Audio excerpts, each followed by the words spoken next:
Hoy tenemos la fortuna de tener como invitado a un conferencista con muchísima experiencia. Kevin Lewis es una persona que lleva trabajando bastantes años en gestión de datos. Como les comentaba en la conferencia de esta mañana, es una persona que ha tenido la oportunidad de trabajar en gestión y gobierno de datos en organizaciones tanto a nivel Latinoamérica como en Estados Unidos. Actualmente trabaja con la multinacional Teradata en Estados Unidos. Kevin nos acompañó el año pasado con un curso en gestión de datos, nos fue muy bien, realmente fue muy interesante. Yo los invito a que aprovechen esta conferencia.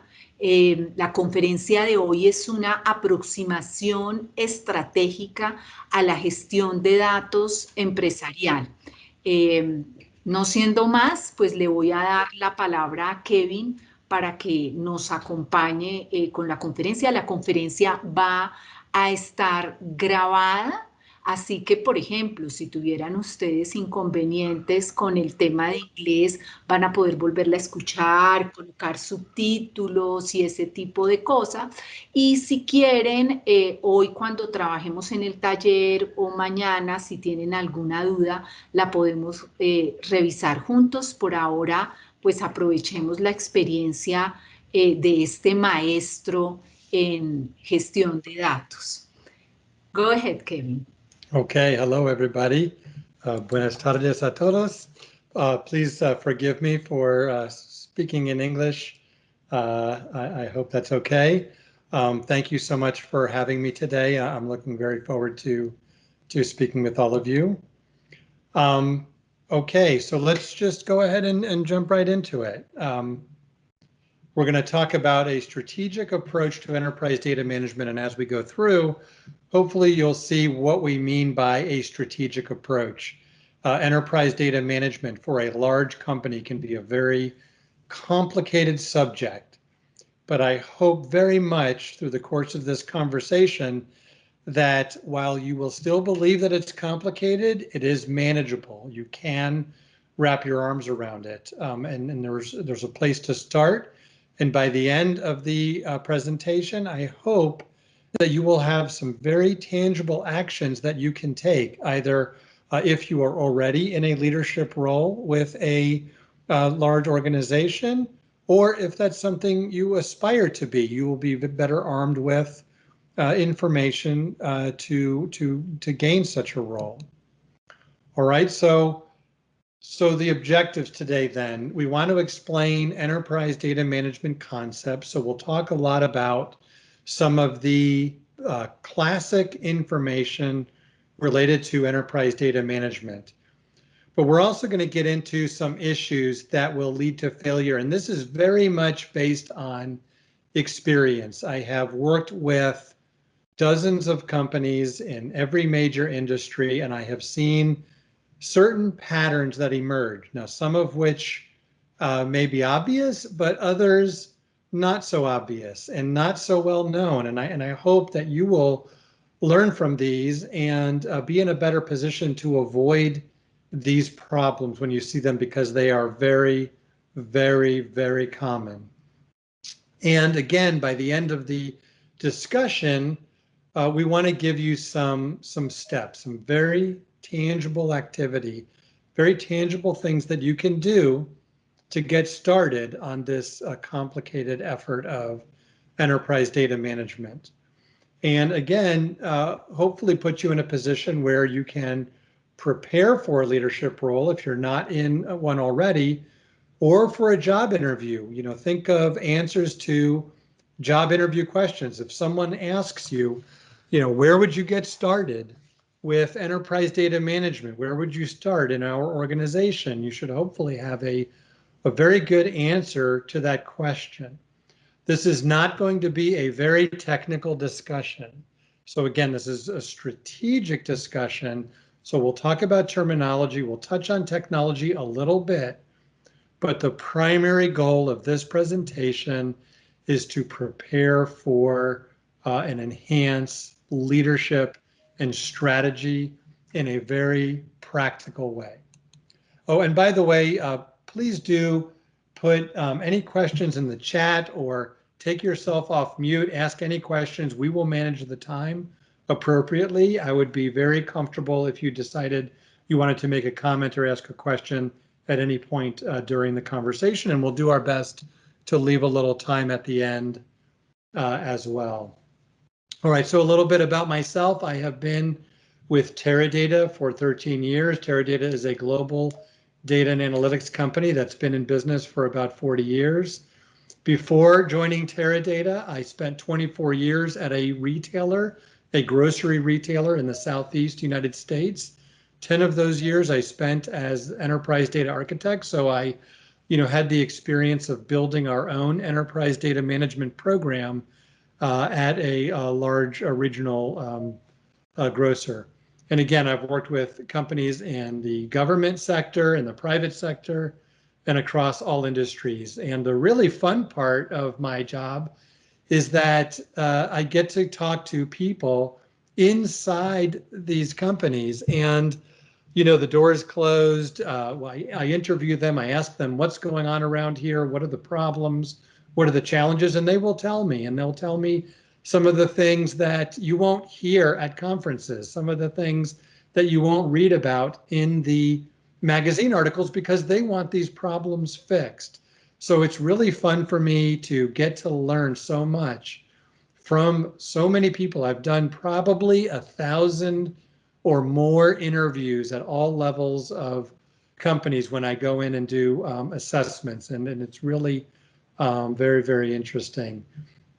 And so we've seen some patterns have emerged, things that work, things that don't, and there are things that I did not read in the books. I'm going to share with you that to the best of my ability, some things that I wish I had known much earlier. It took me a while to identify some specific principles. There'll be one or two things I'll obsess about during the course of this conversation, because number one, they're the most important things that I think I can share with you. And secondly, there are things you're not going to find anywhere else. I don't know why that is. There are certain things that just have not caught on enough in the industry, but I'm going to share with you that information, and I'm going to try to differentiate it the best I can from the information that you will read in the books and in the magazines and at conferences and so on. All right, so here's the agenda we're going to follow. We're going to start off with some symptoms and some principles. So we'll talk about some of the challenges companies are facing as it relates to enterprise data management. And I'm going to give you a few principles that cut through everything else that we're going to talk about. I want to give that to you right up front, the things that are very important while thinking about enterprise data management. And then we're going to spend most of our time going through an enterprise data management framework right here to the left. We'll briefly compare that to the DAMA framework. Very similar, they're mutually supportive, just a little bit different, and I'll explain why, but we're going to go through this framework you see on your left, piece by piece. And we're going to give you some information about organizational structures, especially as it relates to organizing data governance and how it relates to organizing the analytic functions within an organization. And then we'll talk about processes. This is, again, a discovery that I made while working at Publix in the retailer years ago, and something that I've brought into consulting of, how to make enterprise data management and data governance an integral part of the way the organization functions. So it's not that you have data management over here and the rest of the organization over there. The real successful organizations link those two things together. So doing good enterprise data management just becomes a part of the way the organization functions. And we'll very briefly talk about charters and policies. And then we'll talk about building a roadmap and what it takes to build a roadmap. But we won't get into every bit of detail of building a roadmap, but that's where I want to leave you with some steps that I really believe that you can do on Monday that will get you at least started on a very tangible track to a strategic approach for enterprise data management. Okay, I'm going to take a quick drink. If anybody has any immediate questions, please feel free. Otherwise, we will proceed. Okay, so starting with symptoms and principles, there are all kinds of issues in a modern company. You know, one person using a spreadsheet to analyze sales data for a project is, you know, complicated enough.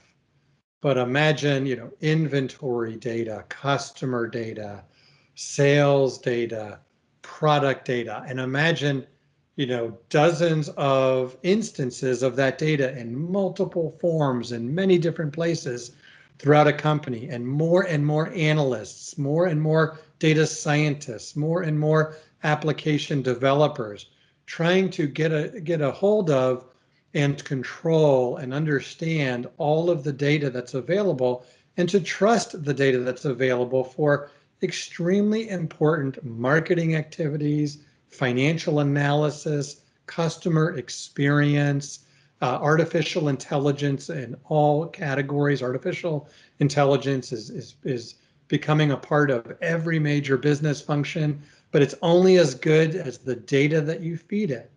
And this is where companies are struggling. So you'll have, you know, some of these are quotes from, you know, very common things that I see when I visit clients. Data projects, they just take too long and they cost too much. We've got data everywhere and we don't know how to control it. Business and IT don't get along with each other. We've got a data lake and it's not getting the results that we wanted. All kinds of challenges. So here are the principles. So those are the challenges. These are the principles. So I'm trying to summarize the best that I can those things that really make a difference between successful organizations and organizations that are really challenged at this kind of work. The first thing, and this is the one we're going to obsess about, because there are some subtleties I want to communicate to you that are, again, different from what you read in the books, because when I show you this, you might immediately think, oh, find the business value. And certainly finding the business value is important, but I'm talking about something much more specific here. And it seems simple, and it is simple, but doing this really makes a very big difference, and the companies that struggle are the ones that are not. And what it is aligning to the top business initiatives of the company. Be able to tell a story, not just of the value that you're delivering, but how you are directly supporting the funded major business initiatives of the enterprise. And when I say company, you can always replace that with government and whatever the major initiatives are of the enterprise. That, more than anything I'm going to talk about today, and we're going to talk about this one over and over again, is the key to success. It seems simple, but I'm telling you, this is the difference.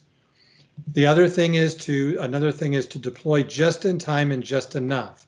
So as we said, you've got customer data, inventory, sales, edge data, supporting artificial intelligence and applications everywhere. So if I'm identifying the business initiatives I want to support, then I have something where I can decide to deploy data just in time and just enough. So I'm going to meet the needs of the business initiatives with the data they need, when they need it, and no more.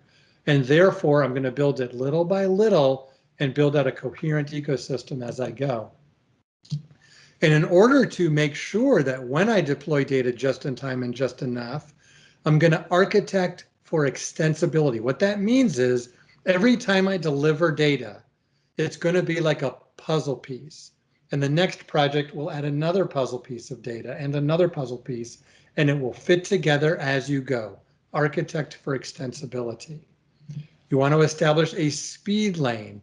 You don't want to do all your work in a speed lane, but you want to offer the opportunity for data scientists to do hypothesis testing, to do experimentation, to innovate with new data sources, but that's not production.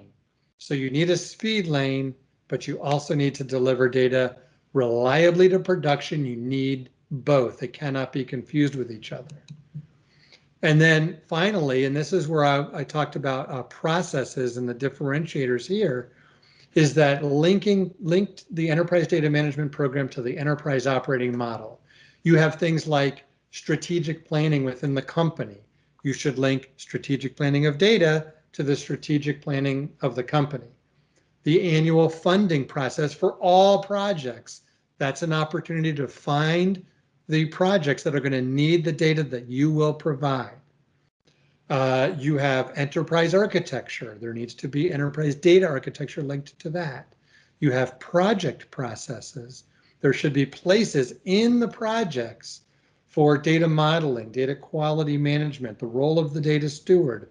All of those things should be built right into the processes. So you don't necessarily, or at least it's not as important to build data management processes. It's much more important to link data management capabilities into processes that already exist inside the company. That's how you keep the machinery going. That's how you keep it feeling like a natural part of it. So these 5 principles cut through all of the things that we're going to talk about today. These are the secrets to, again, the difference between companies that I have found are successful and companies that struggle. These really make the difference. All right.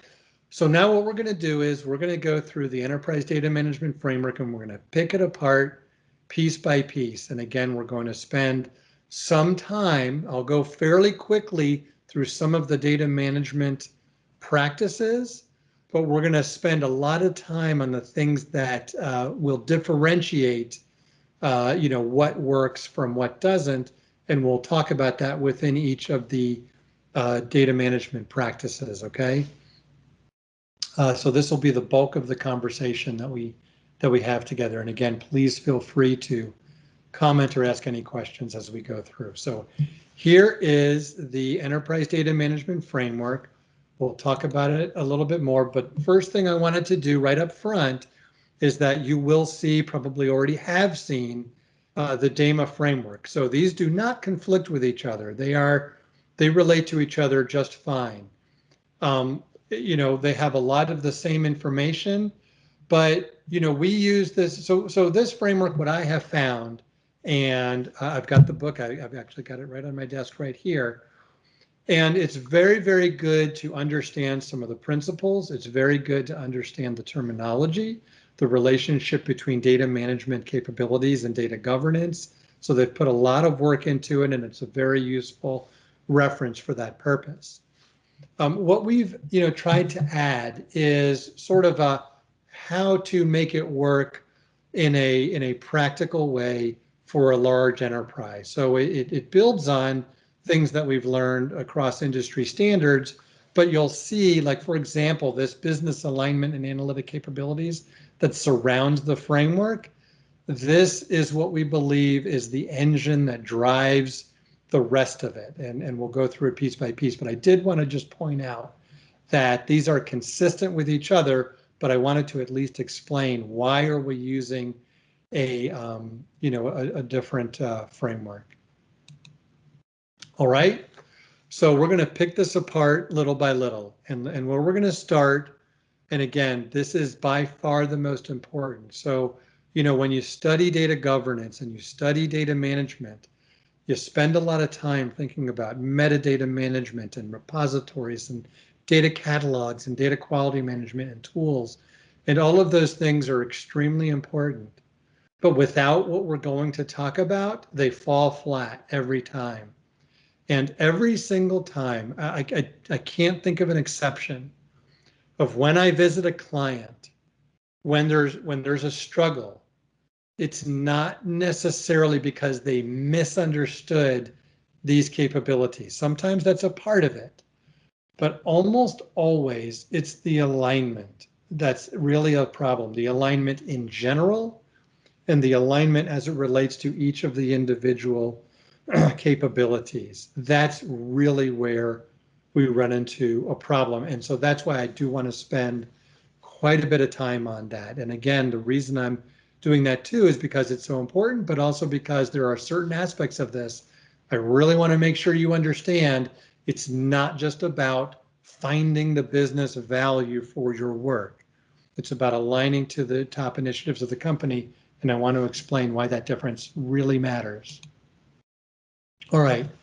So what is the purpose of enterprise data management? What's the purpose of all of these things that we're going to talk about? You want to make sure that data is in the condition that's necessary to support business initiatives and operations.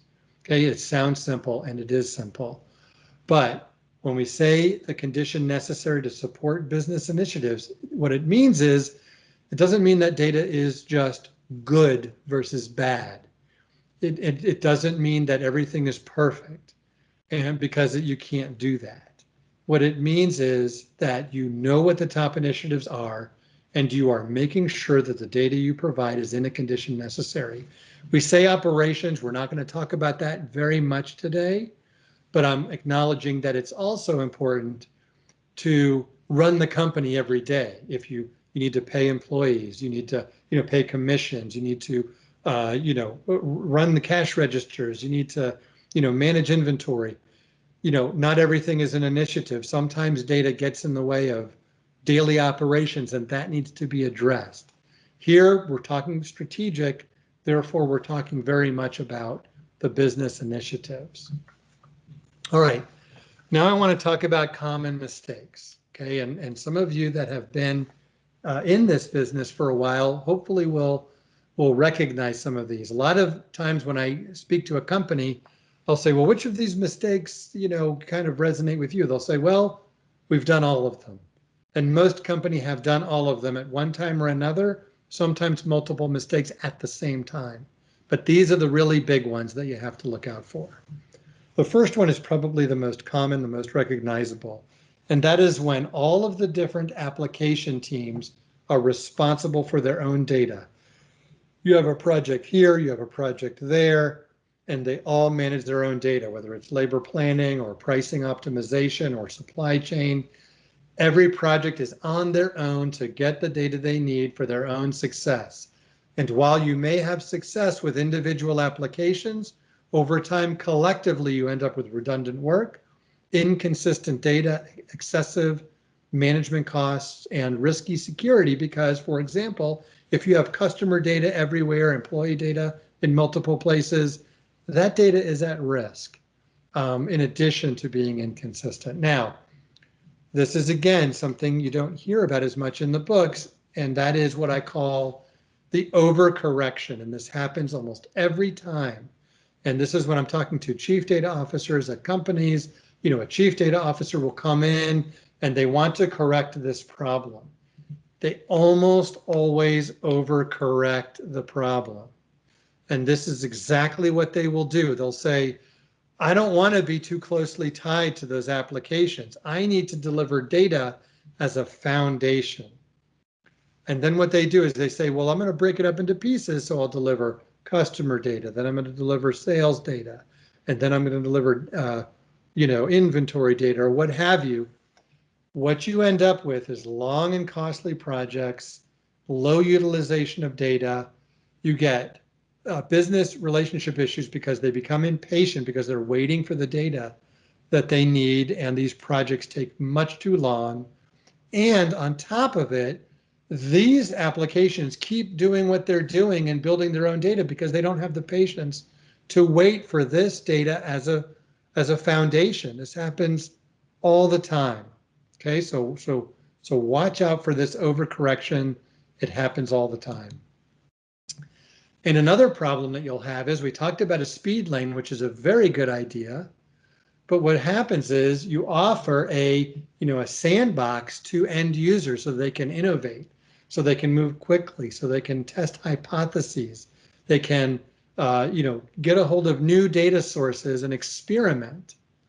But what happens very, very frequently, as you can see here, is that they will build these sandcastles that they look like production solutions, but they're not.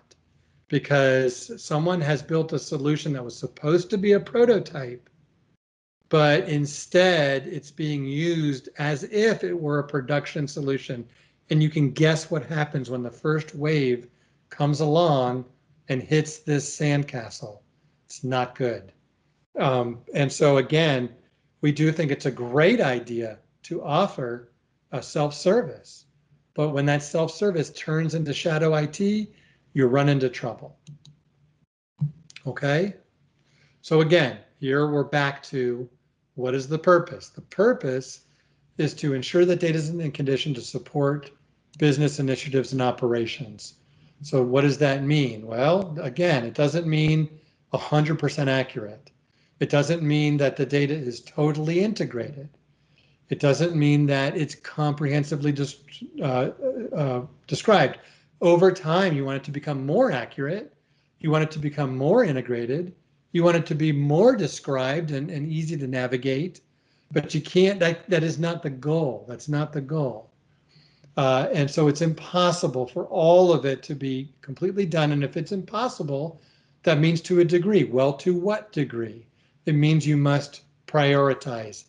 And prioritization in any leadership role, and certainly in a chief data officer or any leadership role within enterprise data management, the ability to prioritize is probably the most important skill. That and obviously people skills as well. So what do I mean when I say business initiative? And I'm going to differentiate this from business value, because when I say business initiative, and I'll tell you, you can pick up any article today for any chief data officer advice or whatever, and it will almost always say the same thing: find the business value. So I'm trying to give you this information so that when you read those articles and you see that it says find the business value, I hope you will interpret that a step further with the information that we're talking about. And so when we say business initiatives, we mean things like supply chain optimization, digital marketing enablement. Technology rationalization does count as a business initiative, because if you're doing it for the purpose of, lowering the cost of technology, that is a genuine business purpose. You can't be looking to replace technology just to replace technology. That's not a business purpose. Regulatory compliance, some vision like store of the future, general organizational transformation. How is the organization transforming itself? What are the steps in that transformation? Data is needed every step along the way. Now, these are not business initiatives.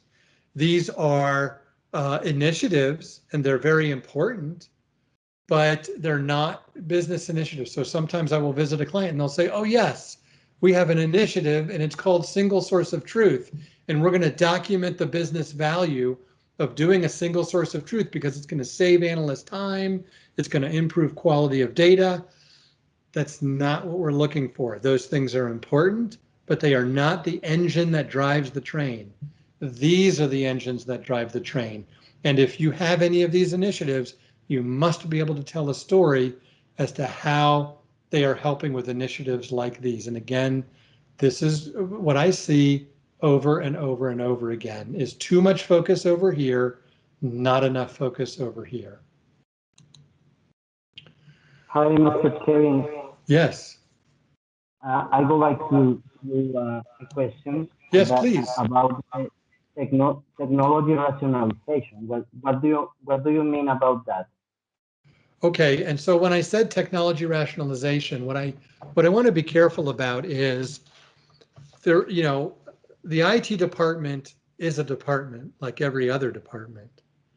And so I'm leaving room now. What I want to differentiate that from like a modernization initiative. Modernization is wonderful, okay? But modernization needs to be done in support of some kind of a business initiative that increases revenue, reduces cost, something like that. So if you look at a supply chain management initiative, they're looking to increase revenue through increased sales and reduced out of stocks, and they're looking to lower inventory costs. There is a legitimate need within technology to lower costs as well. So for example, when we talked earlier about every application building its own data repository, there can be excessive costs associated with doing that. You can have it on various different technologies and the same data in multiple places. It is a legitimate business goal to reduce licensing costs, to reduce infrastructure costs, while at the same time you're supporting other business initiatives. So I'm presenting that there are some technology initiatives that are a little suspect. They're not necessarily the kind of initiatives that we want to use to drive the kinds of results we're looking for. But there are some that if they are trying to increase revenue, they are directly trying to reduce costs, they count as legitimate business initiatives. It's fluffy versus practical. Does that help at all? Right. Thank you for your answer. Yes, I understand that. Use the Yeah, reduce the price. right, exactly. And so I will tell you, anytime it's a technology initiative that's driving data management, I'm suspicious. I'm just leaving room for the possibility that it could be legitimate. I much prefer when I hear things like supply chain management, customer experience, a merger and acquisition that needs to be enabled. I much prefer hearing those things. When it's technology, it's possible that it's a good one, but I would be I would scrutinize it very carefully. All right, so there are two, and please, anybody, please feel free to stop and we will. Kevin? Yes, of course. I'm sorry, just another question concerning the previous slide that you had. Sure. How do you see then large data projects having a place in the organization? Should we not have something like building a data lake? I know that you said before that maybe a data lake was not the best idea, but just in general, just as an example. This is a really important question you're asking, and I really want to answer it thoroughly. And I don't want to be misunderstood. I'm telling you where people make a mistake. If I hear about a data lake project, we have a data lake project and we're trying to show the value, I already know we've got a problem. Okay, I'm 99% sure we've got a problem, because it's a solution in search of a problem. There's nothing wrong with data lakes, data warehouses, all of those things. I love all those things. I live in that world. But a data lake initiative is valuable to the extent that it tells a very specific story. So if I'm having an interaction with the client, one thing they might say is, we've got a data lake initiative. Can you help us, let's talk about the value. We need to implement data governance for it, so on and so forth. We've got a problem. If I have a conversation with them and they instead say something like, we've got this digital marketing initiative and we're trying to acquire social media data because it's very important in our marketing strategy. Now we want to acquire as much social media data as possible, but we know only some of it is going to be very important. We think we can leverage this thing called a data lake to acquire as much of that data as possible. How should we balance acquiring that data in a data lake and making that data available for this digital marketing initiative? Do you see the difference between those two conversations? The second one, I'm feeling like, okay, now we can talk. The first one, we've got a problem because we're not talking about data initiatives. Data lakes are wonderful, but you need to be able to tell a story about how that data lake is positioned to directly support funded initiatives of the company. And here's another clue. The initiatives that are being supported, are they sponsored outside of the chief data officer role? They should be. The data lake would be sponsored by a chief data officer, but you have a chief marketing officer. And if the data lake project gets canceled, someone like a chief marketing officer should say, you can't cancel that project because I'm completely dependent on it for my digital marketing initiative. Do you see the difference I'm trying to call out here? I see, and I think that even if it's hard to understand for data people or for a chief data officer, we should never have a large project that's just about building a data foundation. It should always be coupled with a business initiative. And if it's not happening, then we just have to assume that there's no priority for this in the organization, and we should be, trying to do things or advance on data foundations in a different way. So I think that's sort of the general idea. Yep, and you just repeated back to me the most important thing that you could possibly acquire from this 2 hours that we're spending together. So thank you. And again, the specific way you said it is different than what you're going to read in the articles, because we're going to end this conversation today. You're going to open up an article. The article is going to say, go do a data lake and go find the business value and do some ROI calculations. The way you described it and the way we've been talking about, that's the difference. That's why I keep pushing on the point. And just to add to what you said, it should be tied to an initiative, and it can be tied to more than one. So product data, for example, is going to be very important in supply chain, very important in digital marketing at the same time. Customer data will be very important in both. So the beauty is you can have a chief data officer responsible for, dare I say it, building out the foundation piece by piece, but they're building it out very directly in support of one or more of these initiatives. And because they own that track, they can do it in a way that's reusable. Okay, so thank you for repeating that back so well. That's great. Thank you. Thank you. Certainly. Okay, so again, there are two kinds of initiatives, and please forgive me for obsessing. I told you I was going to obsess on this point, and I'm, a man of my word. So two types of initiatives: those that you propose because they're a clever idea and you're going to get return on investment. Nothing wrong with doing that. I'm not saying that that's a bad idea, but if you have a great idea for a marketing initiative, a customer trust index, then you need to go pitch that idea to the chief marketing officer and they put it on their plan.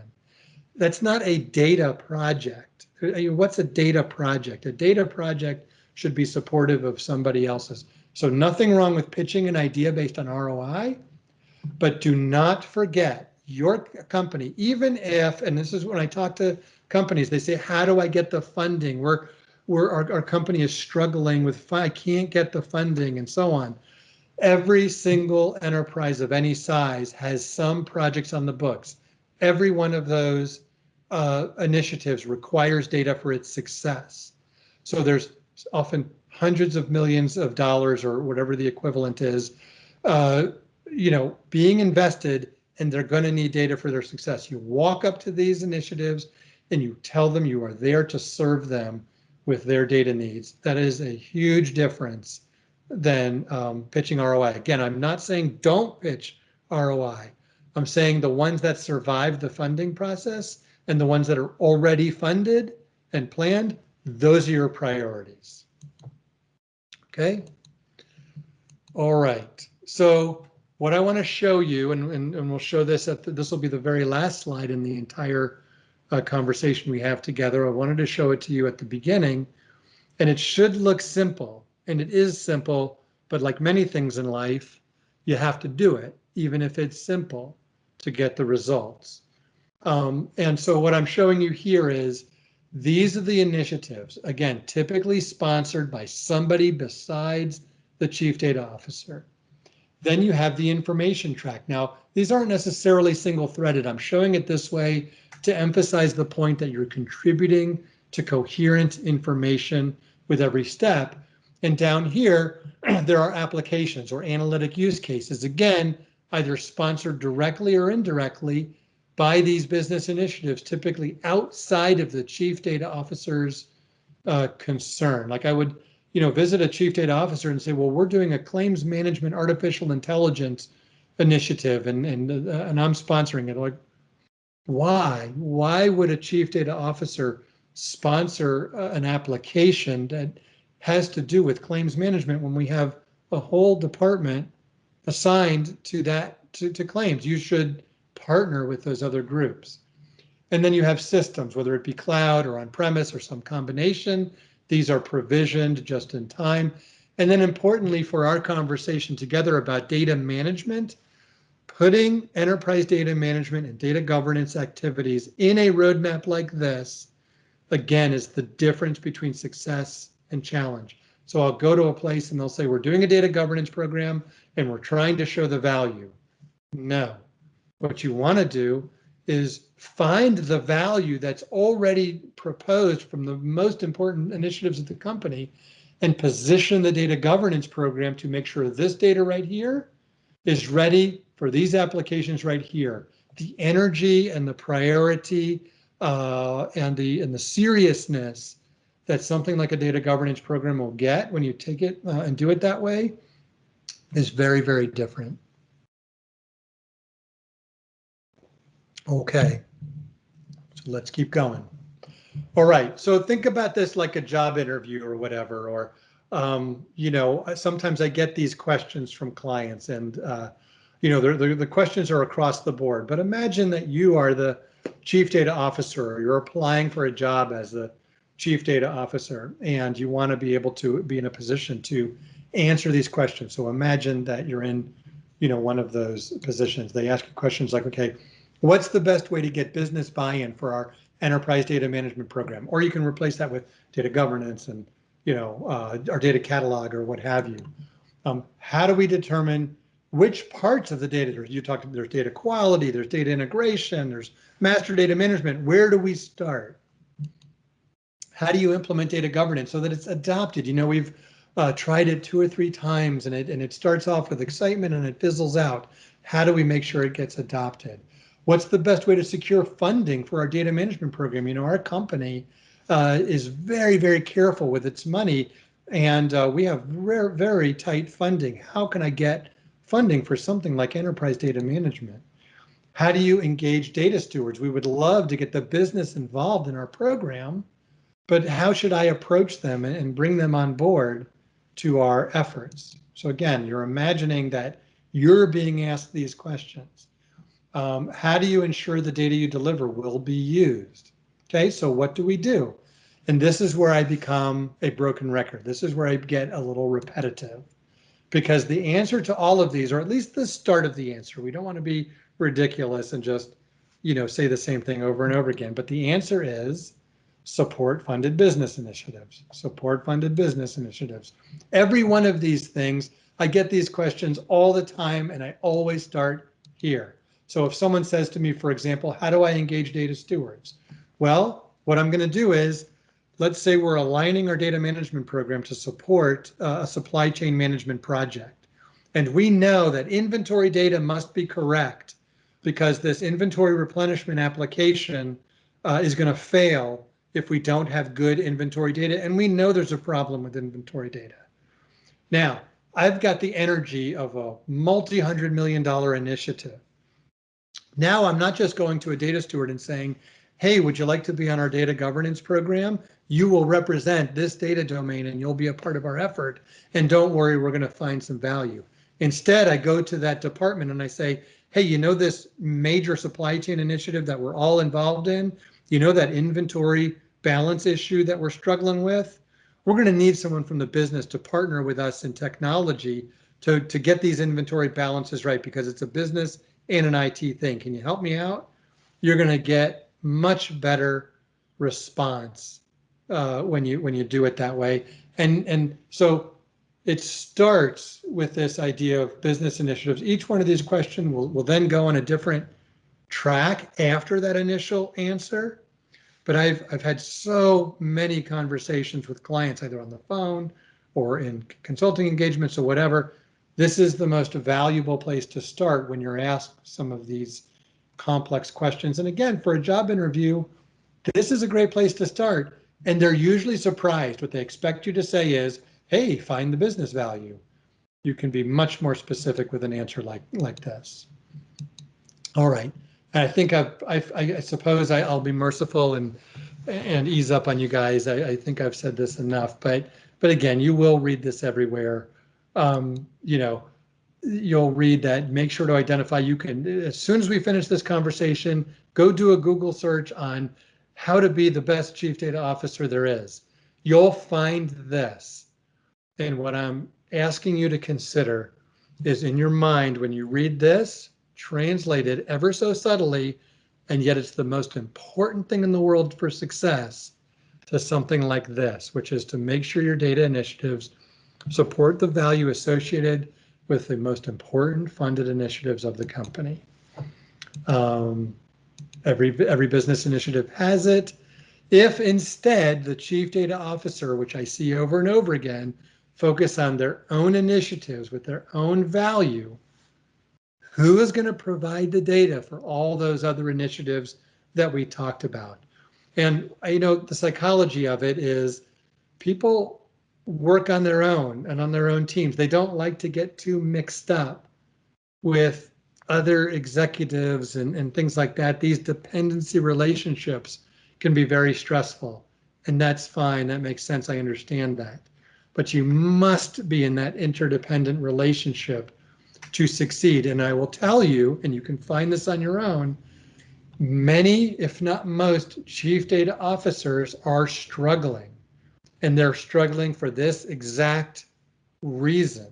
And I've read multiple articles just wondering why is this this role struggling so much to get off the ground and to really show value. And you'll see a lot of chief data officers, they'll be there for a year, 2 years, it's not working out, claim success, go to the next place. It's a new role, but this is the one that's going to make it successful, okay? Don't want to build another silo. All right, so I also want to talk about the difference between experimentation and production. These get mixed up, and when we go through the data management activities, we will differentiate between experimentation and production. Both are part of an agile approach.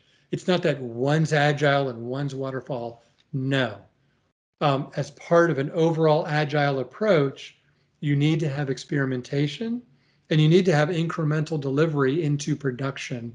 And both of those need to be available. The reason it's so important to differentiate these two is because of the effort involved is obviously different. If you're building something for production, when we talk about enterprise data management, you really need to rely on that data for production. When you're talking about experimentation, you may have a little bit more flexibility when it relates to data quality, when it relates to metadata management. You don't have flexibility on security. But when we go through each of the data management practices, we will talk about that each of the data management practices has a different flavor when you're talking about experimentation versus production. All right, and experiments, it's okay to fail fast, but with production, they are expected to be successful. That's a very big difference. All right, any questions so far, comments? If not, I will be happy to proceed. Okay, so now we're picking this apart piece by piece. We'll talk about analytic capabilities a little bit later. Right now, we want to get into data governance and stewardship. And the reason that we put data governance and stewardship, and I guess that's a little bit why the DAMA one puts it in the center. We put integrated and trusted information in the center, just a choice. But the idea is similar in that the reason we put it here is that data governance and data stewardship, driven by business alignment and driven by analytic capabilities, has a role to play, a very specific role to play in each of these data management activities, okay? So for each of these data management practices then, data governance is going to provide management level oversight, all right? So, and you'll also have data stewardship, and data stewardship, as many of you are no doubt already aware, provides the day-to-day involvement for assigned data domains. So think of data governance. Data governance is sometimes used as the umbrella term to talk about all of this, but it's also used to talk about the policy-making and decision-making bodies within an overall enterprise data management program. The data stewardship are the people that are involved very hands-on from the business day to day in each of these activities. Data governance and stewardship are business functions, but they are supported by IT. Again, a very, very strong partnership between IT and the business is crucial to make this successful. As we're going to talk about, there is a business flavor and a technology flavor to each of these. And we're going to talk mostly about the business flavor as we go through these.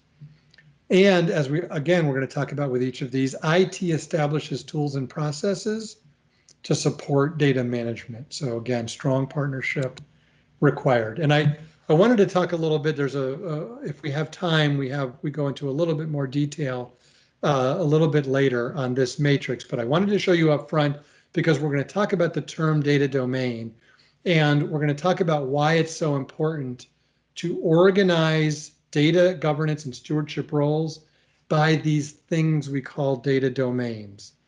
And we'll talk about the data steward's role in relation to its data domain.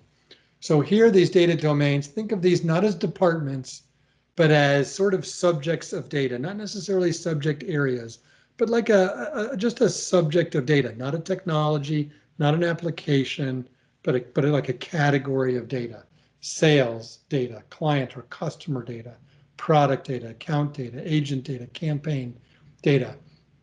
Now, the reason it's so important to organize these roles like data owners, data stewards, and IT data stewards by data domains is because first, it's going to encourage coherence, integration, consistency. So if I'm responsible for sales data within a company, I don't want 75 different inconsistent sales data stores all over the place. So if I'm responsible for one data store, I'm not motivated to pull all this together. But if I'm responsible for the accuracy and consistency of sales data, then I'm going to be very motivated to pull that together. Another reason it's important to organize these roles by data domain is that many of the decisions you make are consistent across whatever system you're involved with. So for example, if you have security policies or you have certain quality requirements, things like that, they might have different implementation needs within a particular system or database, but the policy itself, privacy, those kinds of things, those are attached to a subject of data. If I'm an employee of the company, or if I'm a customer of a company, I don't want you sharing my personal information unless I authorize you to do so. I don't care where it's physically stored. You can't do it.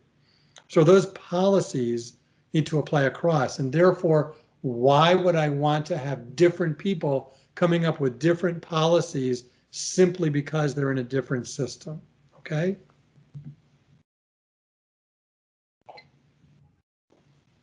All right. So just wanted to show you that quick thing. Yes. I have a comment. Basically, the previous matrix that you show us is a matrix in order to recollect access control there, you know? Yes, certainly access control is a big part of it. And when we talk, we see here that data security and privacy is one of the data management capabilities linked to data governance and stewardship.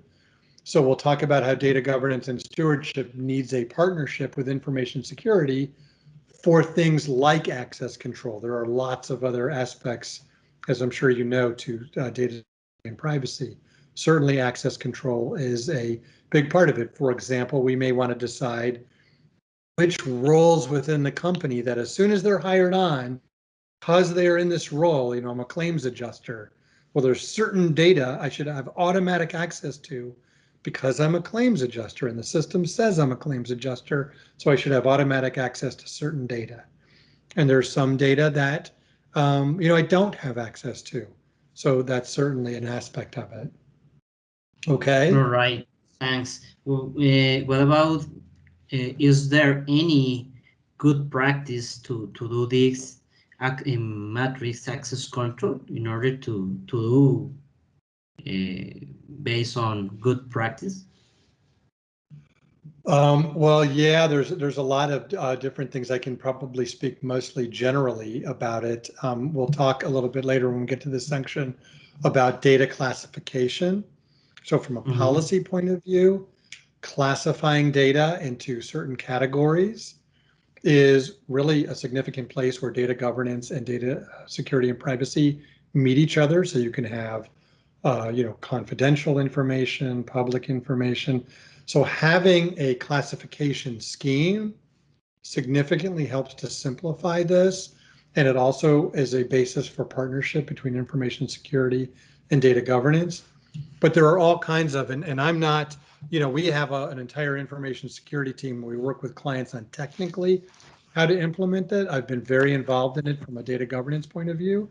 But you can do things like attach to Active Directory or, directories that you have within your company that you probably already have, so that when I get hired or I change jobs, this directory is going to say something about my role in my department. Within databases and systems, we should be able to connect those access capabilities to my role, to my name, so that I have automatic access in some cases, and even within certain technologies, it should be able to say which specific columns within databases, even sometimes which rows within databases should I have access to automatically based on its connection to things like directory structures like Active Directory, things like that. But again, it's a whole topic in and of itself of both from a policy point of view and from a technology point of view, how to enable that. But those are some of the things that seem to come up whenever I'm working with clients as a starting point. Okay. Okay, thanks for your answer. Okay, so let's go around the dial. And so here's what I'm going to do. So for each of these, we're going to get into a little bit of a rhythm here. Okay, so for each of these data management capabilities, we're going to talk about what the capability means. We're going to, hopefully give you some idea of, why it's important and why you should care. And while we do that, we're going to give you a flavor of that, not from a technical perspective as much as from a business or business and the purpose perspective. And then we're going to talk about the role of data governance, the role of data stewardship, the role of IT, and possible supporting tools and how to get started. We're going to do that for each one of these capabilities. Okay, so we'll have the same rhythm. And then we're going to talk about also, we talked about experimentation and production and how each of these is going to be different for experimentation and production, both because we need to be a little bit more loose and quick with hypothesis testing, prototype development, sandbox, and so on. And this is where data lakes and things like that have struggled sometimes. It's equally important to understand the rigorous professional work that you must apply for each of these if you are going to leverage data for production. Back when I was working with, the data lake craze was going on. It's still there. It's just finding a little bit healthier home these days. But when it started, I would go and someone was building a data lake. They could not tell me, are you building this for experimentation? Are you building it for production, or both? We're going to put a lot of data into the data lake and we're going to use that data. Very important to differentiate the level of rigor required for each of these capabilities, depending on whether you're doing experimentation or production. All right, so that's the rhythm we're going to go through for each of these. So, and we're going to kind of go through these a little bit quickly because, again, these are some of the fundamental essentials. But I do want to get into some of the organization and process stuff that I think is going to be something that you're less likely to get in other places. All right, so data quality, let's talk about that. So here's a business example. So we're aligning to business initiatives like we should, let's say supply chain optimization, and let's say we're aligning to an application for automated inventory replenishment. And I used this example earlier. Maybe we have a data problem of incorrect inventory balances. So now we're on the right track for a data quality management effort. So what should I do? Well, one aspect of data quality management is data profiling. So data profiling will help you find these problems to begin with and know that they exist. All right, so let's say, for example, I am looking at my company and, we've got this inventory problem and it's in produce. And I noticed that 42% of sales for apples are these Macintosh apples.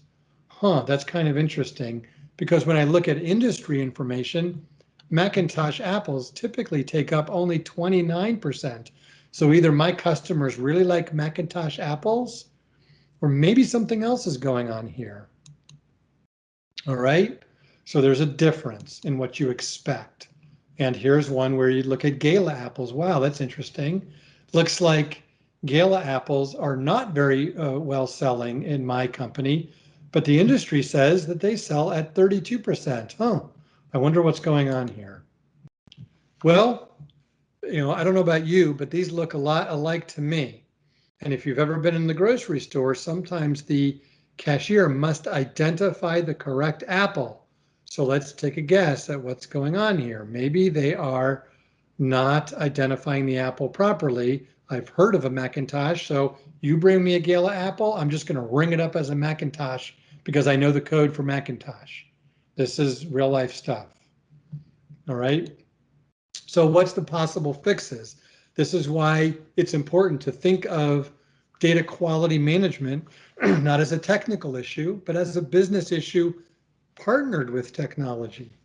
Maybe we need better training to be able to identify these apples from each other. Maybe we put these in packages so they can be more easily scanned. Or maybe we apply these labels, which of course is a very common solution, so that they can be scanned more easily even at the individual level, so we don't have to have the cashiers identify these apples. So that's just giving you a simple example of a business application of this data management capability. So that's profiling, that's getting to the root cause. Now we're getting into we looked at possible solutions. Now what I want to do is I want to monitor the data quality. So profiling is looking for the problems, but monitoring is, let's say I'm not 100% confident I've fixed it. Well, maybe I want to use that profiling to come up with a rule. And if these differences look strange, I want the system to alert me. I'm the data steward. I want an email every day to talk about, statistically speaking, does it look like we still have a problem? And so I can be very proactive in production to monitor data quality. All right. So now I want to put data quality in the context of the roadmap that we talked about earlier. So the idea is, again, I don't want to get data quality to be, quote, good or perfect. This data is bad and it should be good. Instead, if I did what I said before, which is aligning to the top initiatives of the company and the applications within them, then if I have a roadmap like this, I'm not going to ask the question of which data is bad so I can make it better. I'm going to ask the question of, for this recommendation engine that's going to be rolled out in Q4, what is the condition of the data as it relates to supporting this specific initiative that makes data quality management much more targeted. And of course, I'm going to reach down here to make sure that I've got the right data governance and stewardship roles to support those efforts. All right, so here's a question I'm going to ask, and I'll just go ahead and answer it, because this is the obsession that we talked about at the beginning, and I told you that it goes throughout the entire data management efforts, because I see this problem at the enterprise level, but I also see it when someone's talking very specifically about data management, data catalogs. This alignment is always the most important issue. So the question will come up, where should we start with our data quality management program? I'm going to get a little bit boring here, but it's worth repeating. provide the applications on the roadmap with the level of quality they need. In other words, the applications that are within the major business initiatives of the company. Again, think of this like an interview question. If I were to ask you, hey, we're thinking about starting a data quality, how do we get started? Well, what are the most important applications that are being rolled out in 2021 and 2022? What kind of data is needed to support those applications? Do we know already that there are some data quality challenges we need to worry about? We can brainstorm on what those data quality challenges might be, and data quality management will help us address that. Now, what's the data governance role? So we're going to go through this fairly quickly for all the rest of them. Data governance will ensure that the data quality is focused on the in-scope business initiatives, and it's not getting into the fix all the data. So here I'm talking about data governance in its role as authority. In the leadership role, its policy-making function. Sponsor data quality tool projects, of course, when they make sense, not on their own, but to support getting data ready for business initiatives. And data stewards. So for their assigned data domain, remember that's why we talked about what we mean by data domains early on, that data domain, sales data, customer data, product data, has the quality needed for the targeted applications. They're very directly responsible. And you can imagine if I'm a data steward and I am responsible that there's a very big project for inventory replenishment that's going to be implemented in November, and I'm on the hook to make sure the data quality is right from both a business and a technical perspective, that's going to motivate me to make sure data stewardship means something. It's very different from being assigned a data stewardship role just to get the data better. And you're going to see this with all of the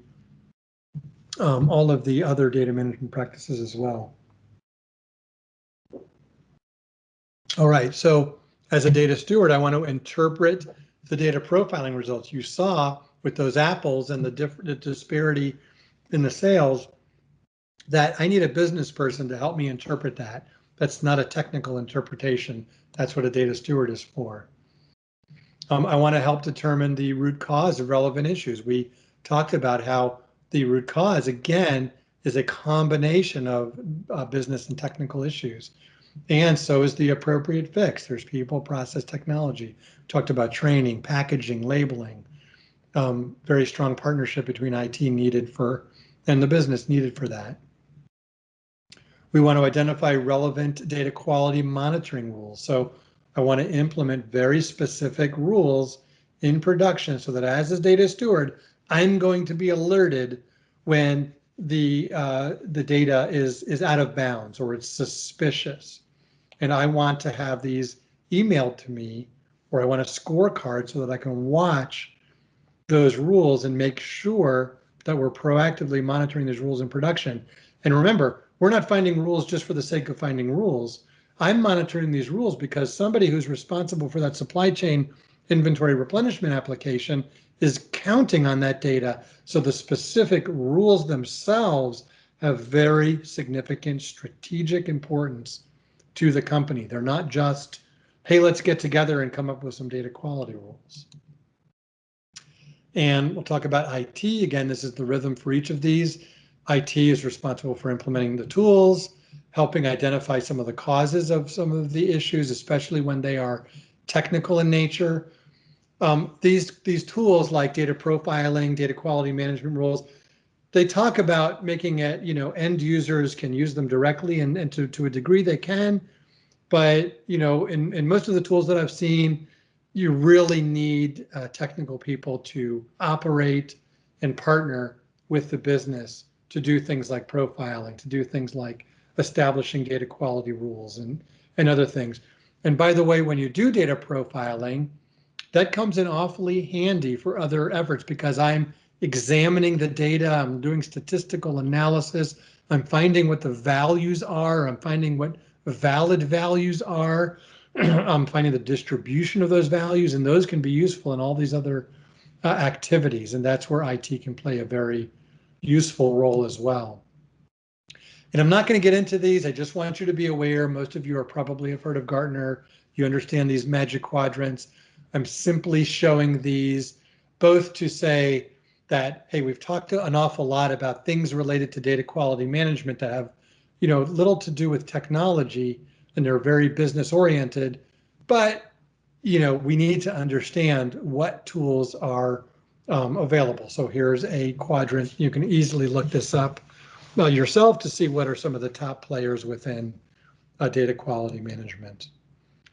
And again, the difference between experimentation and production. For experimentation, we want, end users are going to self-provision the data. End users are going to take responsibility for data quality themselves. Experimentation can leverage production data also. But the point here is we want to enable end users to move quickly, but we also want them to realize that they're going to be responsible for their own data quality when they're experimenting with data. That's the trade-off. Whereas when we're doing production, we want data quality to be fit for purpose. And fit for purpose means it's going to meet the needs of the very specific applications that I'm targeting. And data quality continuously improves with every time we add a new application. Again, I'm not making sure my sales data is perfect. I'm making sure my sales data meets the needs of that inventory replenishment application. When something else comes along for, some other purpose, let's say for finance, financial analysis, then the data quality needs to be improved and improved and improved until when you keep improving shared data, the projects move faster and faster and data quality gets better and better. But every single time you touch it, you're supporting a major initiative of the company. All right, let me pause there and see if there's any questions. Again, we're going to do the same rhythm and we're probably going to move a little bit more quickly through the others so that we have time to go through some of the organizational stuff.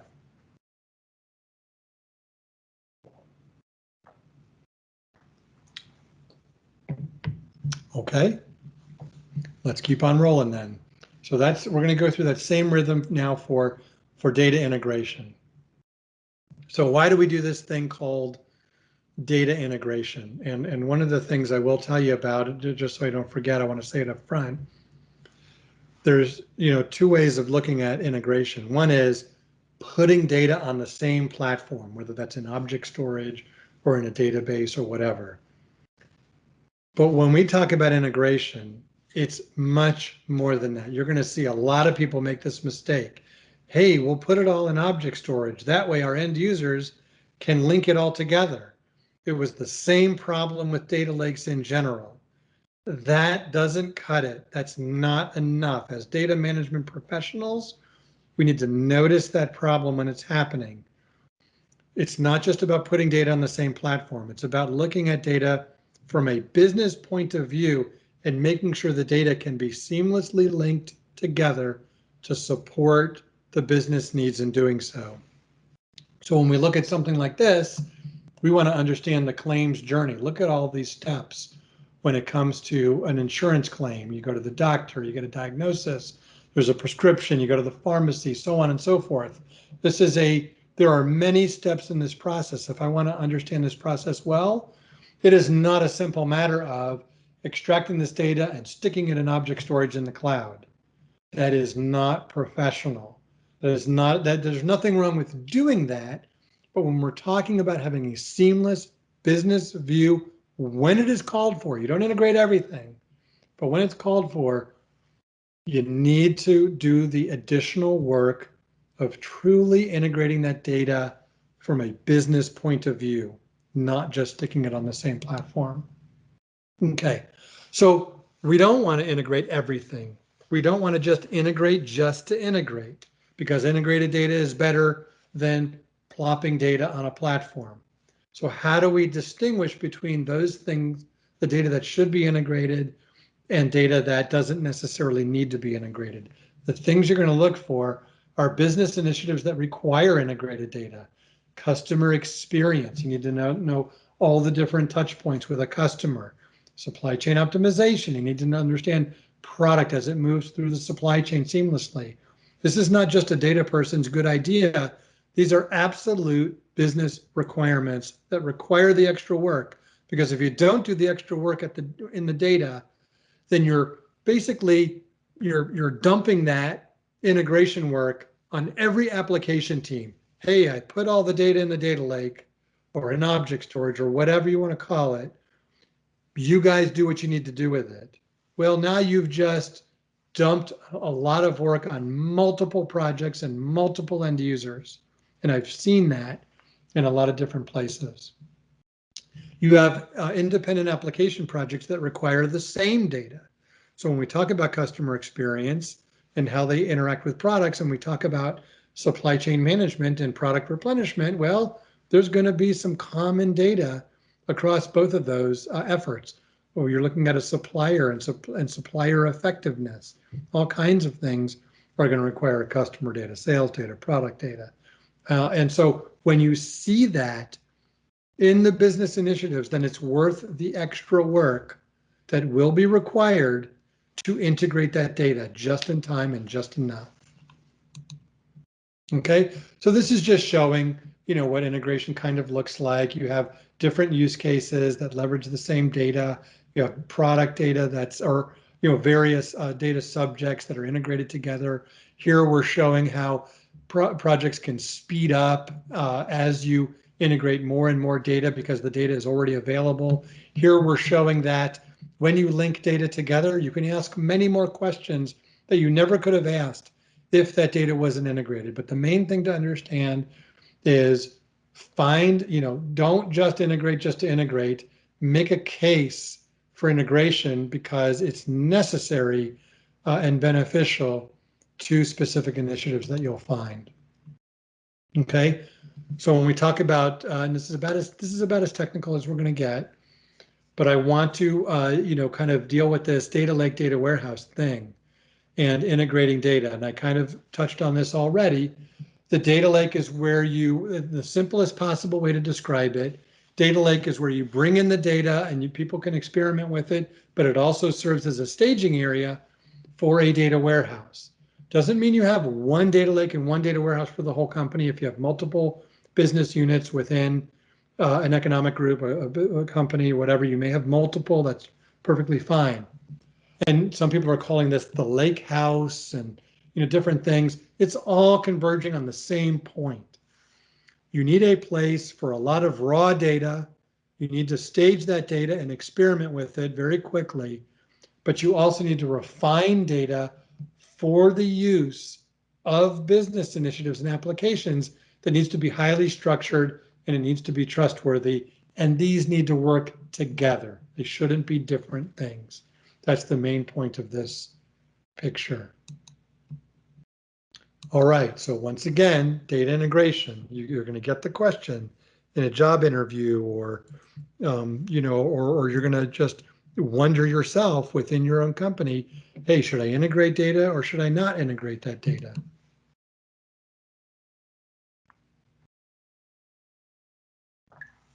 And of course, once again, we want to start by integrating the data that's needed for the planned business initiatives and applications. Remember, this is a strategic conversation we're having. So these are the things you need to know if you're a chief data officer. I promise you that if most of the chief data officers that I encounter, if they internalize what we're talking about here today, it will make a dramatic difference in their success.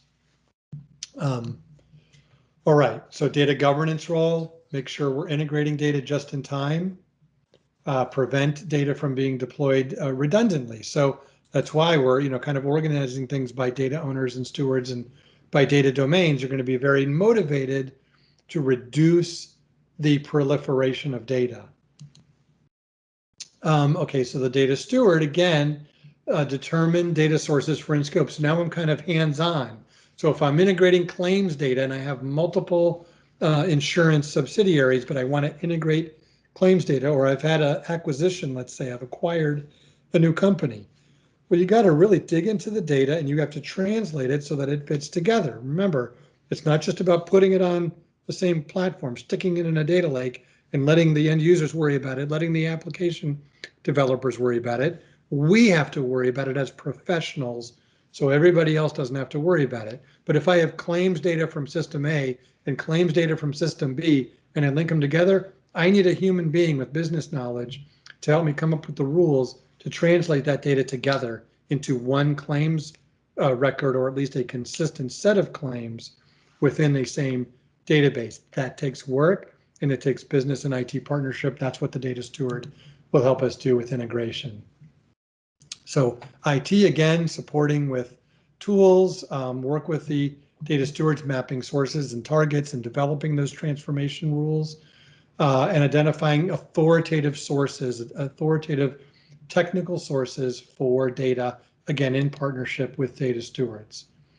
I think the main thing I wanted to point out to you here, and this is me, having done this for a very long time, and I talked about data lakes, and data lake, and it's a term, and we've always had things like data lakes. They just weren't called that. There was maybe different technology that we would use, but you've always had a place to store data, a place to extract data and experiment with it, a place to stage it on its way to a data warehouse.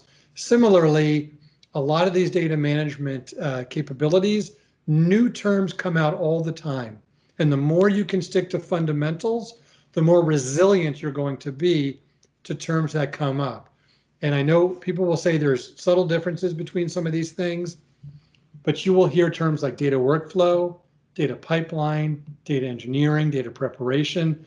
They have tendencies and they tend to apply to different situations, but it's moving data from point A to point B and changing its structure and linking it with other data as you do so. So I would think about all these things under the general heading of data integration. So when you do searches on these and you see these different terms, just know they're part of the same, let's call them, brothers and sisters in the same family, maybe cousins.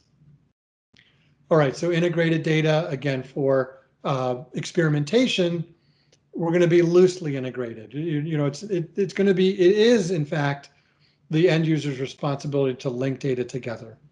But in production, as professionals, we need to do the extra work to integrate data into data models. Again, not for everything, but when it's called for, and we talked about when it's called for in our discussion already. All right.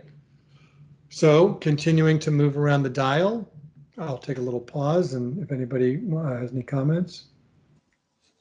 I guess just a question, Kevin. Certainly. Just hope this is not too much off topic, but what kind of architecture would you recommend for integration? I'm thinking like data warehousing is very much purpose built, so it might not be the best if you want just to continue integrating for general purposes.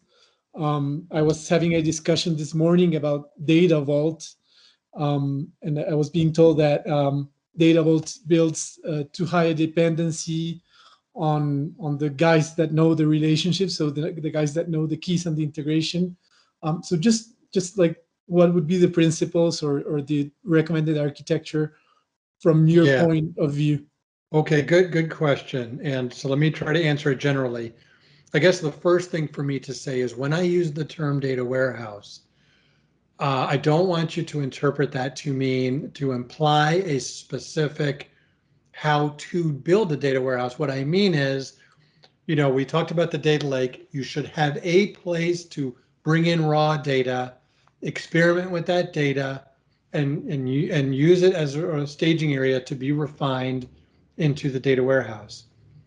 So all kinds of architectural ways to do that. In the data warehouse, I'm not necessarily implying whether it's data vault or even data mesh or a more of a third normal form type of a model.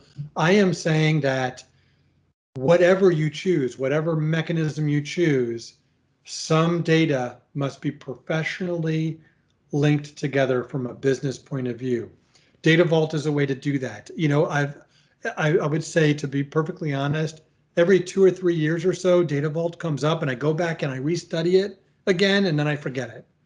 So I got to be honest, I don't have a specific recommendation around Data Vault. I keep going back to our data modeling experts to ask, hey, what's the latest on Data Vault and what do you think? So, so I'm not going to try to talk out of school on Data Vault specifically, but to the extent that it helps you build flexibility and build a data warehouse that can be extended with each passing phase, then it's perfectly fine.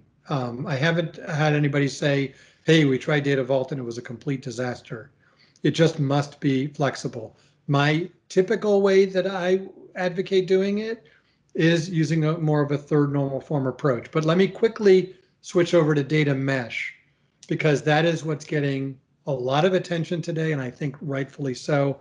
And I think it would be worth your time to investigate. But I would also be extremely, extremely careful about it. So what's the basic point I want to leave with you as it relates to data mesh? The beauty of data mesh, so you talked about kind of data warehousing as an architecture, and a lot of people are, well, that's the old way of doing things, and there's these new way of doing things. Again, I'm using data warehouse as a philosophy and as a function and something it should serve.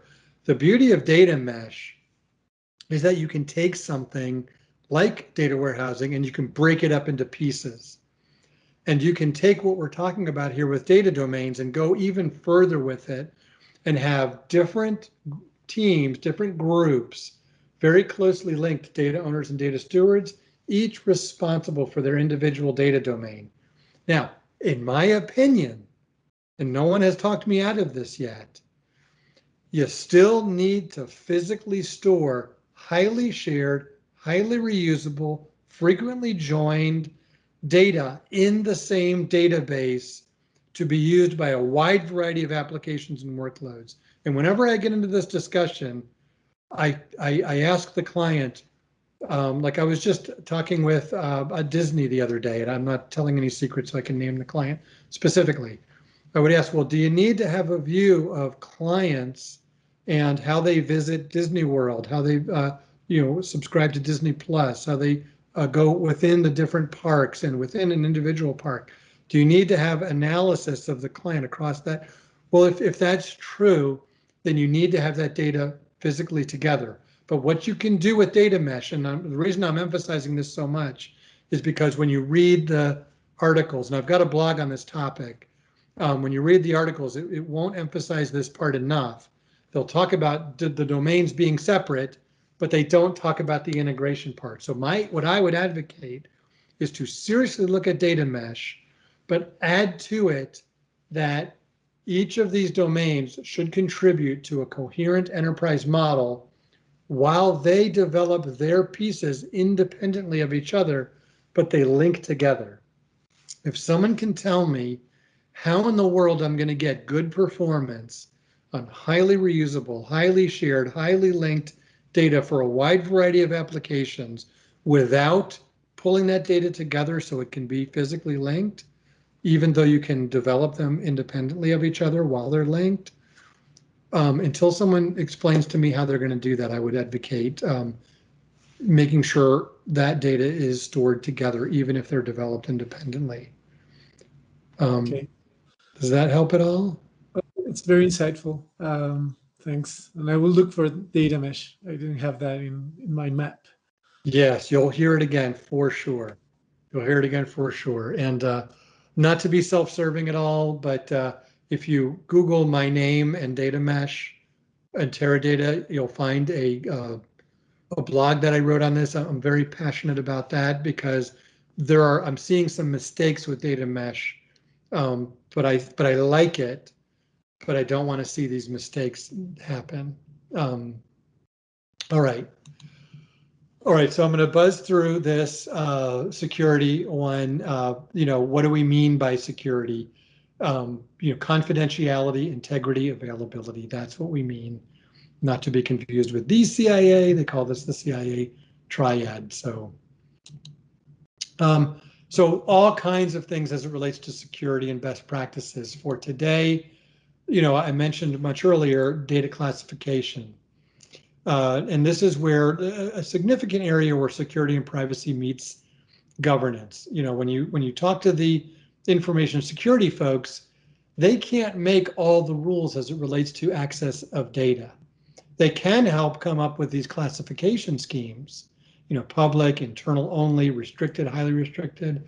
But as a data owner and data steward, it's going to be my responsibility as it relates to sales data, HR data, customer data, and so on, and the elements within those data domains as to where they're classified, okay? And then information security and IT can help me figure out what are the implications of all that. Where do I start? I start by securing data within planned initiatives. Obviously, I need to correct problems. Compliance comes up. Compliance is an initiative. That counts. You got to do an initiative around some of the privacy initiatives that are coming up in just about every country. All right, and data governance and security. What does data governance have to do with security? Well, we're going to work with information security and legal to develop regulation, to interpret regulations and develop policies as it relates to specific domains of data, because some of the regulations require interpretation. It's not, you must do exactly this. Therefore, you need data owners to participate and establish data owners. When I go to visit clients, a lot of times they have established data owners for sensitive data first because of security, because of compliance. And what I often advise is, oh, if you've already got data owners for security, maybe we want to extend their responsibilities into some of these other data management practices. So if I'm looking for data owners and candidates for data owners, I don't want to assume they don't already exist. They may exist in the world of data security and privacy. Okay. For data stewards, we want to identify, we talked about automatic access to information, procedures for access request. Again, we talked about these things, but this is when you're getting much more hands-on. You're identifying the specific roles. You're coming up with the access request process for anything that falls outside of the automation process. All right, IT role for security and privacy. Again, technical implementations. I'm gonna go quickly through these because you kind of get the rhythm that we're going through here. Again, lots and lots of tool categories as it relates to security. Things like tokenization, very, very useful. Encrypting data, very important. But tokenization, for example, can help you make sure data is private, and yet you can still perform effective analysis against that data. Now, this is the area where experimentation and production, you can't get away from security, obviously. So when possible, if you can do experimentation without sensitive data, then do so. And if you must do analysis, then you want to tokenize that data. But you must have policies and procedures and technologies and rules that are abided by. Even the data quality is different. Metadata is different. Now, obviously, in production, you want to have an inventory of where the sensitive data lives. Reducing redundant data makes it much easier to secure. So yet another motivation for controlling data proliferation. All right, so let's go through metadata management. You know, you guys probably already know this, just I always start with the basics. What do I mean by data? What do I mean by metadata? So I use my favorite dessert, these Pop-Tarts here. And in the US, we have these nutrition facts. Every country, you know, has their own. I can read the nutrition label, but I don't know how to interpret it. What I do is I'll go to the US FDA website, and it will teach me how to interpret all the details about when I read these nutrition labels, what does it all mean in as much detail as I would like. That's what we mean by metadata. Now, again, we're going to show this same picture, but what kinds of questions can metadata help us answer? We can understand if I'm looking at data, what was the original source of that data? Where did it come from? When was it collected? So it's process metadata. If I'm looking at sales, how current is this information? How complete is this information? How is it transformed? So if I have two different claims systems, what were the transformation rules used against that data? What data is available? Just an inventory of what data is out there and what it means. How is the data used? So I don't want to just know where the data lives. Who else is using the data? The end users, the applications. What is this data used for? This is going to give me a little bit of an understanding of how much I can trust the data, because if it's trusted for one purpose, maybe I will trust it for a similar purpose. And these days, you may have seen, not advertising for Elation. It just happens to be a modern data catalog tool that's getting a lot of attention. There's Calibra, Informatica has offerings like this. But I want you to be aware that metadata is becoming much more sophisticated, and it's enabling crowdsourcing much more significantly. And it's really kind of neat, where you can offer to end users, as they are examining data, they can figure out who is using it and how popular is it. It's like, I think you have Yelp in Colombia, but we use Yelp here to know what restaurant should I go to, who gives it what stars, what comments do you have about the restaurant. It's very similar to what's happening with crowdsourcing of data, to be able to offer the opportunity for everybody to share information about the data that's available within a company. Again, same thing. Where do we start with metadata? I've seen it a million times. Hey, we're going to do a data catalog. Now, there's nothing wrong with doing a quick scan of the data that's available. If you can do it quickly and you can link to a lot of data right away, that's fine. But generally speaking, where you want to put the most effort, again, I've seen them say, we're going to get a bunch of people together. We're going to prioritize the top 100 data elements, and we're going to get data stewards to do business definitions on those. Don't do it that way. Instead, if you need to deploy data anyway for major business initiatives, why not give extra care and attention to those specific data elements? All these data management practices then are focusing on the same applications, the same initiatives, and so on. Data governance is going to make sure that we've got the right focus. Data stewardship is obviously going to be important to enable collaboration, but I want a data steward in the middle to help make sure that we've got the right definitions. Okay, IT is going to help with the supporting tools. And again, the main point here, data catalog tools, metadata repositories. We talked about how different terms for different things. Let's call them very close siblings, or essentially the same. The different implications of each, but you want to look at metadata catalogs or metadata repositories. You want to look at data catalogs. They're in the same family of products, basically.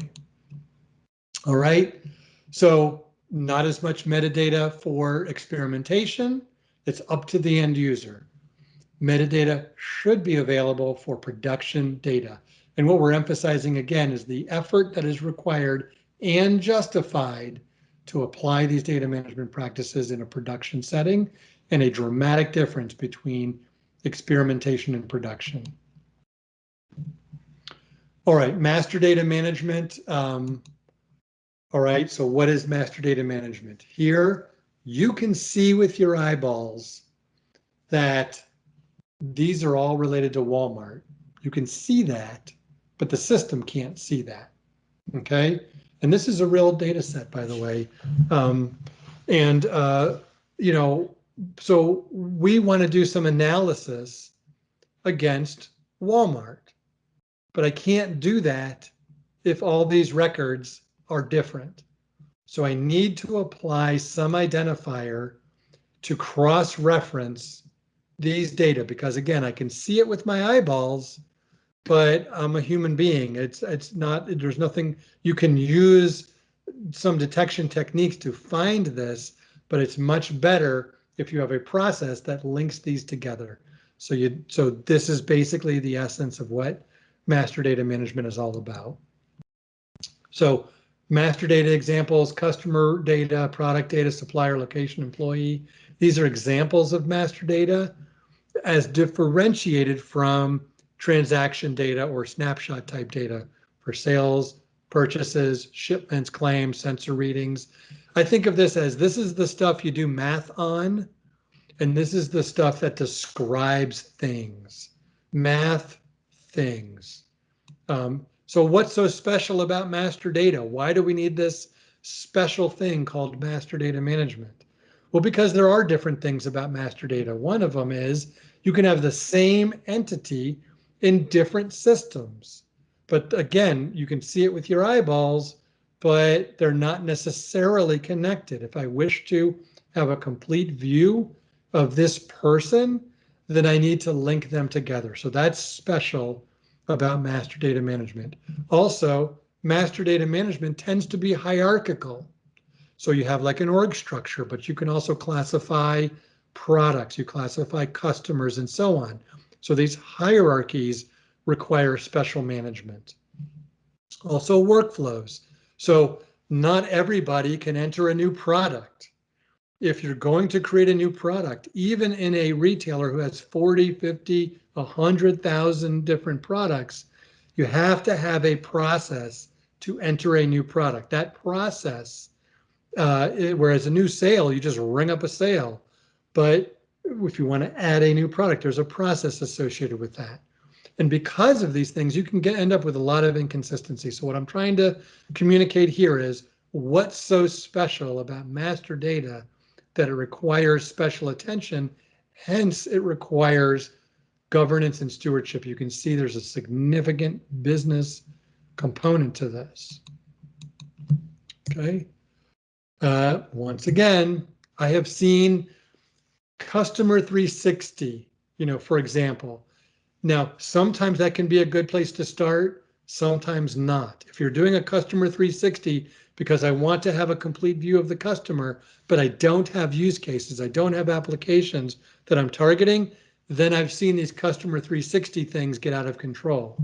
So with master data management, again, integrate only the master data necessary to support the funded business initiatives, but do so in a way that it will scale so that you can add more master data as you go.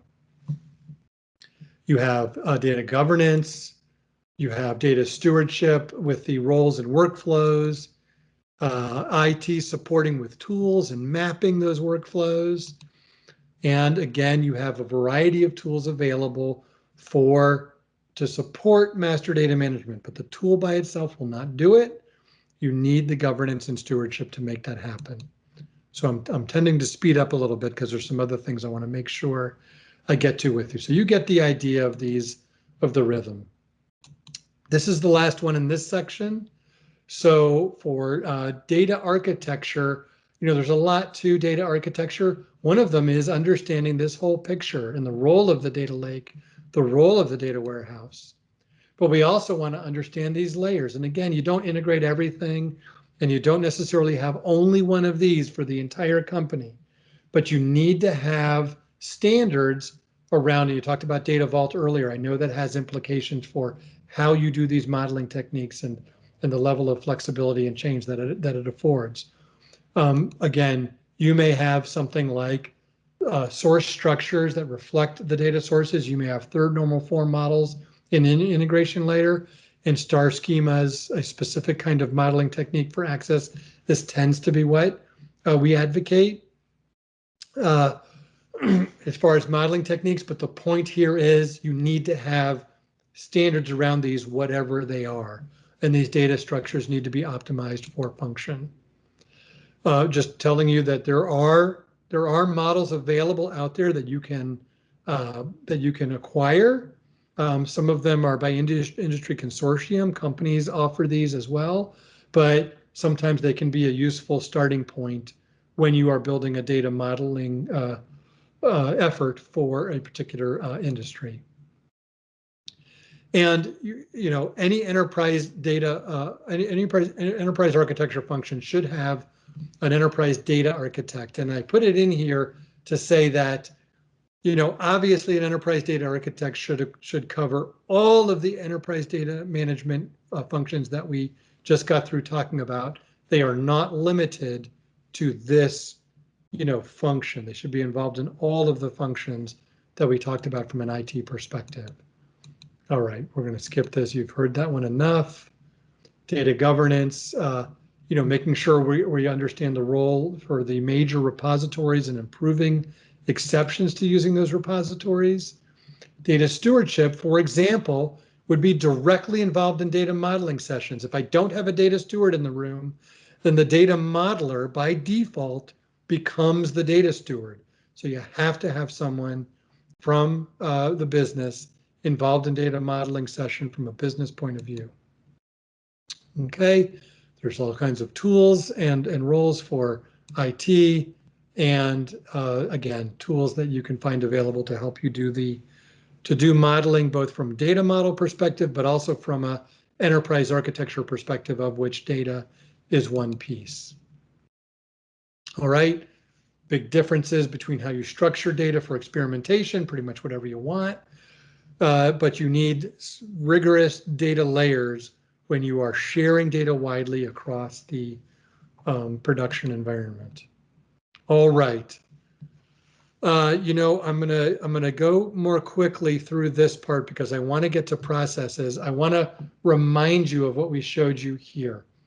We showed you that data domains are important and that you should have roles, one of each of these roles for each of these data domains. Okay. What you also want is to make sure that if I have a data owner and a data steward for sales data, then everybody who cares about sales data, every department, every business area that cares about sales data should have a representative. And you put names in these boxes. Now, don't get scared with the number of boxes because you build this out only when you need it, as you need it. And a lot of the same names show up in a lot of different boxes. Somebody might be the data steward for sales here, but they might be a department representative for campaign over here. Okay, so you sometimes get the people together as it relates to a particular data domain when you need it to talk about anything as it relates to sales, but you make sure the constituents that are very interested in that, because again, we're trying to integrate, we're trying to reduce the number of instances. And the more we share, the more we have to have people involved who care about that data to talk through data quality and operational issues and definitions and all kinds of things. All right, I want to share with you data governance meeting agenda. So if you're organizationally, you have data governance meetings, you want to make sure these are important elements in that agenda. Business initiatives, which ones are we supporting specifically? What data issues are we addressing? What data governance capabilities are we dealing with? Again, this one is the most important. Number 3 is the one I see most often without number 1 and number 2, and these are the most important. All right, Chief Data Officer role getting much more important. We've talked about how important this role is throughout the conversation. I am telling you that it's becoming more often than not when I visit a company, they have either a Chief Data Officer or a high-level VP that is very much like a Chief Data Officer. If you do not have one, it's definitely something to consider. It's becoming more the norm. Let me skip this one, get into analytic capabilities. So analytic capabilities are, a variety of maturity as it relates to analytic capability. But what I want to get into is, I'm going to get into organizational structure. We want to enable self-service, but in the short time that we've got together, I want to make sure we're talking about the analytics team. So data governance is responsible for managing the data effectively, but analytic groups are responsible for using the data effectively. All right, let me show you what a good organizational structure might look like. So this is a highly centralized team. And very often when I go to a client, they have analysts scattered all over the place. More and more frequently, they're trying to figure out how to pull them together. There are generally 2 ways to do that. You can put all the analysts directly under a chief analytics officer, and they have dotted line reporting to the department that they serve, or you can have them still continue to report to the department that they serve and have a dotted line reporting relationship to the analytics leader. More in real life, you end up with a combination of both. But coordinating analysts to do their work is becoming much more important. And sometimes you will combine the chief analytic officer with a chief data officer, making a chief data and analytics officer. All right, I'm going to run through this one. Again, this, we talked about it earlier, but I want to mention it again because this is a critical differentiator. Linking to the rest of the organization is crucial in making sure we have a sustainable program. So where do we connect? You have a strategic planning process of the company. That's where business initiatives are born. So it makes sense, rather than running around looking for business initiatives like we've talked about through this whole talk, the chief data officer sitting in on strategic planning can be right there as these initiatives are born and propose data initiatives in direct support of those initiatives at the same time. You have enterprise architecture. Enterprise architects already look at, through a review board or other means, they look at initiatives to find commonality. We want an enterprise data architect to look not just at using database standards, but at using shared data that's integrated correctly to support and be extended by these business initiatives. And through funding, you can look at every single business initiative, every project, as you get more and more mature, find those reuse opportunities, update the roadmap so it's not a one and done roadmap. You continue to update it and support these business initiatives in an ever improving cycle. So very important to connect to the funding process so you catch these projects sponsored by other groups and notice the shared data opportunities that those projects will have. And then even down into the way you do projects. So we talked about data quality. We talked about the role of the data steward. We talked about data modeling. We talked about security. You don't want those efforts scattered everywhere. You can build them right into the project so that you have logical data modeling, data source analysis, security requirements, data profiling, data quality design. You don't want people off doing those things. You want them to be standard tasks inside of your projects, including the role of the data steward. So if you have a project methodology, especially for data delivery projects, it's very helpful to build those activities right into the effort. When I visit clients, I always look at their methodology and I look to see if there's opportunities to build in data management practices right into the methodology. The only thing I want to say about charters and policies is that you have the same three elements for the agenda for the data governance. Show in your charter how you're going to link to top initiatives. Show in the charter how you're going to track data issues, and then and only then show data governance capabilities. I've seen many charters, they almost always include only element 3. They must include element 1 and 2. And if you talk about how you're going to link to these processes that we just talked about and put that right in your charter, you're going to be much better off. All right. Create a policy only when it ends an argument and solves a problem. Don't create policies just to create policies. All right. Now, last two slides here. This is what most organizations do, and this is where I want to leave you with something very practical and pragmatic. Okay. What most organizations do to get started. They notice data issues and concerns. They decide to do enterprise data management or data governance or metadata or some component of it. They identify the value. Remember, they'll follow what they read in the articles and they'll try to show value. And then they'll implement enterprise data management. This is not the way to do it. This is something you can do on Monday, literally on Monday. You can start thinking about how to do a strategy like this. What you should do, first step, simply find the top initiatives of the company. They should not be hard to find. They're not your initiatives necessarily, They're somebody else's initiatives. They're the top initiatives of the company, not difficult to find. Figure out what applications and analytics are needed within those initiatives. Just get some examples to start. As you get the hang of it, you'll find more and more. Figure out what you need to do to prepare the data. You can even start with just simple conversations about the condition of the data as it is today in support of these initiatives, and what are people worried about. Again, I used the example of inventory as it relates to replenishment, and then implement that plan.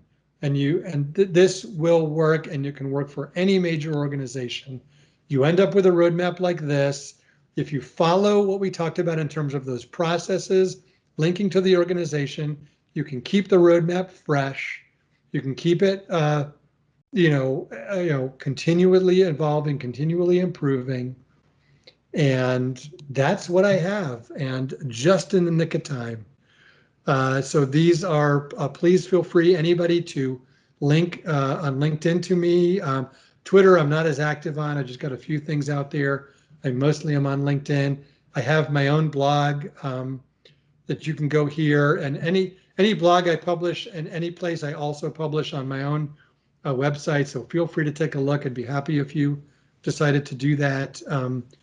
I will allow questions. I'm so sorry. We're right up against the time. I totally understand if you want to get going, but I will stay for any questions that anybody has, or any comments or challenges or anything like that. Thank you so much for spending your time with me today. Any questions, comments? Bueno, comentarios, preguntas, sugerencias. And Fabiola, my friend, will be happy to translate for me if anybody wishes to ask in Spanish. Yo soy Pregunta en mejor español. haciendo precisamente traduciendo lo que diga Kevin que preguntándole. ¿No? ¿Ninguna pregunta o comentario? Mientras piensan las preguntas, Kevin, we want to take a picture. Okay. Los invito a que abran How's my hair? sus cámaras, por favor. Siempre que tenemos invitados nos gusta tomarnos una foto, y adicionalmente eso les da tiempo a pensar en sus inquietudes. Entonces les agradezco mucho si abren sus cámaras, por favor. ¿No tienen entonces ninguna inquietud? Vamos pues entonces a despedir a Kevin. ¿Tú ya tomaste la foto, Vicky, Alejandra? Pues yo tomé. Kevin, can you stop sharing the screen to take a picture? Oh, sure. Yeah. Okay. Is that okay? Yes. Perfect.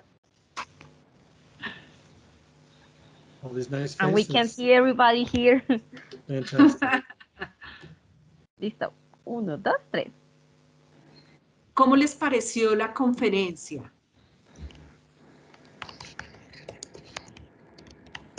Están cansados. Excelente la conferencia, Victoria y Sí, Fabiola. excelente, muy bueno. ¿Sí? Muy pertinente, muy buen contenido, la estructura espectacular, muy pragmática, porque da muchas pistas para realmente no caer en errores, seguir un buen camino cuando uno quiere implementar. Pues más allá de un gobierno de datos, pienso que esto va más allá del gobierno simplemente. Sí, excelente. Ay, qué bueno que les haya gustado. Muchísimas gracias. Muchas gracias. Pues muchas gracias a Kevin. Como Muchas siempre. gracias a usted. Ah, Ustedes. gracias. Bueno, pues no sé. We are so happy, Kevin. Thank you very much. We were very happy with you. The people told us the conference was excellent. They like it. They are not making questions, but they say the conference was very good. Very good. So Very thank interesting. you very much.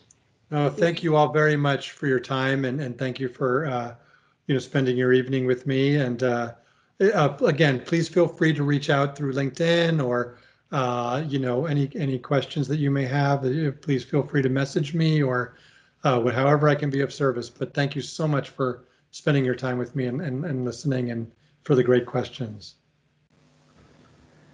Thank you, Kevin. I will working with them today and other days with other conference. So I will ask him then about some concepts that you told today in order to make sure all the concepts are was understanding. And if not, we will write you if we have any question about it. So thank you very much, Certainly. Kevin. Anytime. See Bye, you everybody. soon. Thank you so much.